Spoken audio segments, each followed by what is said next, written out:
ABC 6 News reporter Brittany Lewis was at the rally and joins us now in our newsroom. Brittany, a lot of people from our area were there today.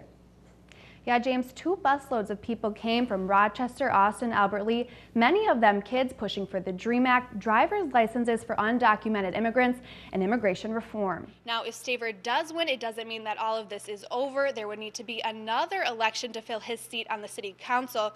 The deputy city clerk expects that vote to come sometime in late July. And the roads are still pretty much covered with snow. There's heavy traffic coming in with people going into work, but we're still seeing some people slipping and sliding, some people stuck in some of this snow. Good, as you can see behind me, they're working on this dinosaur. He said it's taken him about 2 hours so far to put this together. Brittany, tell us exactly what it was that the governor is proposing. Well, James, the governor wants to provide $35 million to help expand the Mayo Civic Center, but that is just half of the project's $70 million price tag. And while the two are from the same party, they had different feelings about the bill. Rochester police tell me a 59-year-old woman was helping a man tow a car out of a snowbank. The woman was attaching a tow chain under a van they were using to get the car out when she was run over by a 46-year-old man. Well, hi, Justin. I'm actually joined here today by Dave Reddick of MnDOT. And Dave, you drove in from St. Charles. What are some things you're seeing on the roads this morning? Well, the roads were all snow covered naturally because it's still snowing. The throwbot is engineered to work from up to 300 feet away from the operator and can sustain multiple falls from 30 feet. An order can be completed in as little as 3 to 4 hours, and on any given day, the company can make 2.8 million square feet of boxes. I want everybody to know that it's a terrible tragedy. The coffee cups are still full in the kitchen of what was the scene of a homicide investigation less than 24 hours before. Police say they got a call from a neighbor around 3 o'clock Friday morning who heard screaming and saw a man lying outside his home in the 500 block of 4th Street Northwest in Austin.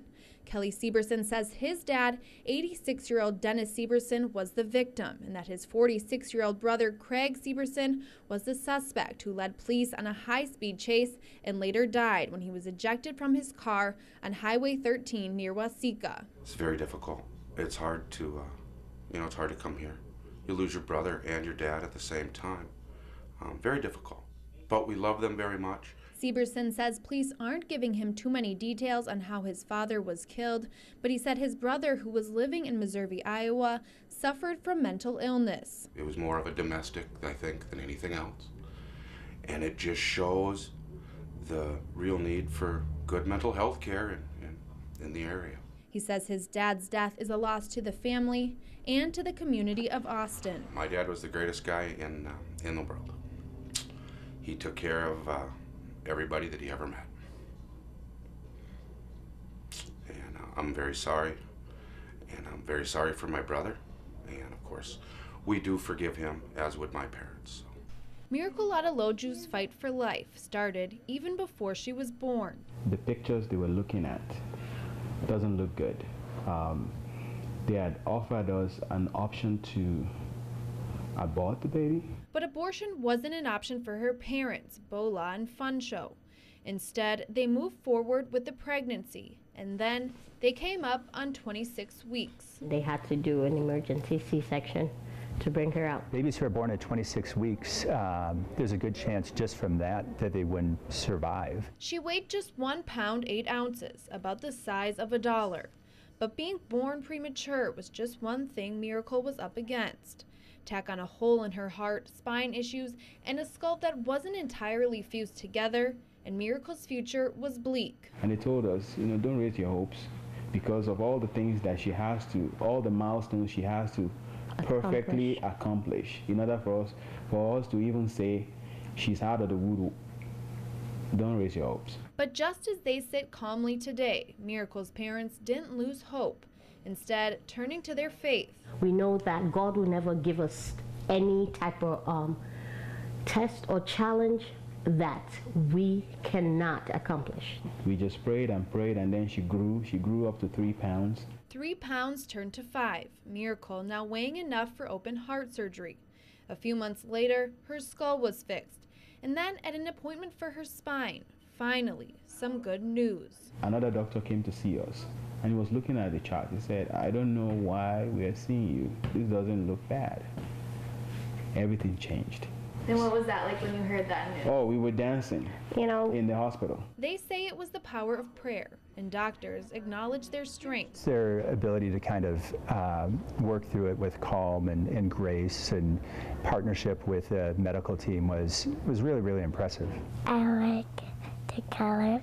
Miracle, although shy on camera, is now a bit of a dancing queen. And her future is anything but bleak. She beat a lot of really long odds to be discharged home and to be doing as well as she's doing today. She's a happy dog, she's great with kids, loves people. Patrick Diesman is talking about his 7-year-old pit bull, Hyphy, a dog that come Monday won't be allowed in Manly. She was raised as a dog, as a pet. She wasn't raised as a pit bull. So I mean, she's raised as our pet and as a family member of ours. A few days before Thanksgiving, the 5 pit bull owners of Manly received a letter from the police department. The City of Manly Code of Ordinances, the keeping of such dangerous animals is prohibited within the city limits of Manly. As the ordinance reads, these animals are to be safely removed within 72 hours of this notice. There's been several people that said they've had pits come out at them when they're walking their dog at night, running out after them, and called the city hall.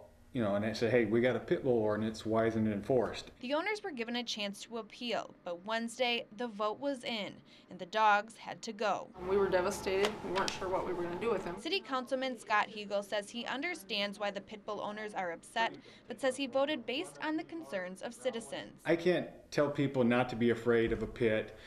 None of these dogs that got letters, anybody's ever saying that they're going to attack. I can't tell people they're not going to attack.